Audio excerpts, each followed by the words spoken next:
God has promised by Ellen G. White. God stands back of every promise he has made.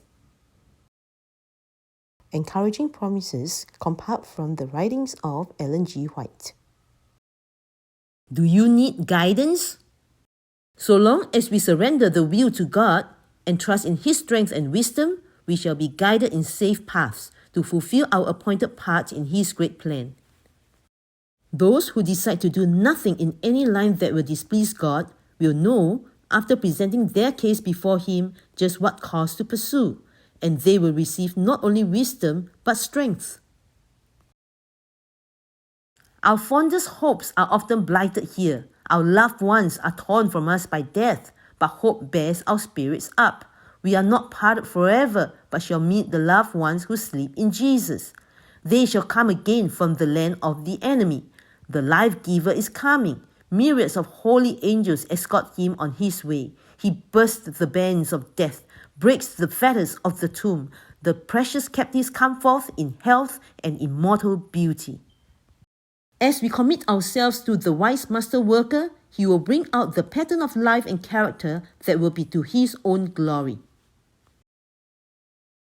We are to exercise wisdom and judgment in every action of life, that we may not, by reckless movements, place ourselves in trial.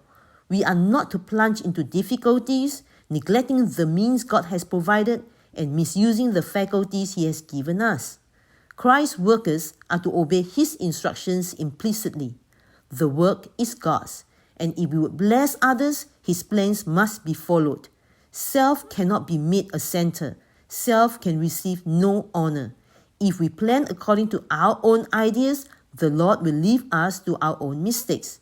But when, after following His directions, we are brought into straight places, He will deliver us. We have not wisdom to plan our own lives. It is not for us to shape our future. We should depend upon God that our lives may be the simple outworking of His will. As we commit our ways to Him, He will direct our steps. If we surrender our lives to His service, we can never be placed in a position for which God has not made provision. Whatever may be our situation, we have a guide to direct our way. Whatever our perplexities, we have a sure counselor. Whatever our sorrow, bereavement, or loneliness, we have a sympathizing friend. If, in our ignorance, we make missteps, Christ does not leave us. His voice, clear and distinct, is heard saying, I am the way, the truth, and the life. In His loving care and interest for us, often He who understands us better than we understand ourselves refuses to permit us selfishly to seek the gratification of our own ambition. He does not permit us to pass by the homely but sacred duties that lie next us. Often, these duties afford the very training essential to prepare us for a higher work. Often, our plans fail that God's plans for us may succeed. If you will seek the Lord and be converted every day, if you will of your own spiritual choice be free and joyous in God, if with gladsome consent of heart to His gracious call you come wearing the yoke of Christ, the yoke of obedience and service, all your murmurings will be stilled, all your difficulties will be removed, all the perplexing problems that now confront you will be solved.